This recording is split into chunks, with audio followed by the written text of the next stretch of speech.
नमस्कार मित्रांनो, आज आपण कपड्यांच्या खरेदीसाठी इंग्रजीमध्ये संवाद कसा साधायचा हे एका मजेदार रोल प्ले मधून शिकणार आहोत। समजा तुम्ही एका कपड्यांच्या दुकानात गेला आहात आणि तुम्हाला एखादी वस्तू बघायची आहे, तर मला हे बघायचे आहे यासाठी इंग्रजीमध्ये I want to see this म्हणा। I want to see this please या वाक्याचा अर्थ आहे मला कृपया हे बघायचे आहे।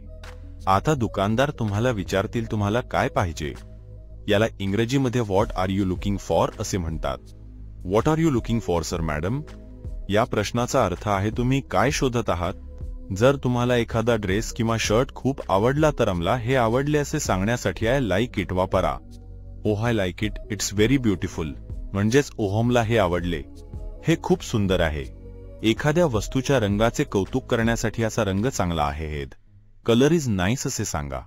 The colour is nice, do you have it in another shade? म्हणजे याचा रंग चांगला आहे तुमच्याकडे, याचा दुसरा रंग आहे का? शेवटी जर तुम्ही एखादी वस्तू विकत घेण्याचा निर्णय घेतला असेल तर मी हे खरेदी करणार आहे यासाठी आय विल बाय दिस म्हणा। Thank you I will by this म्हणजे धन्यवाद मी हे खरेदी करणार आहे। तर अशा प्रकारे तुम्ही कपड्यांच्या दुकानात इंग्रजीमध्ये सहजपणे संवाद साधू शकता।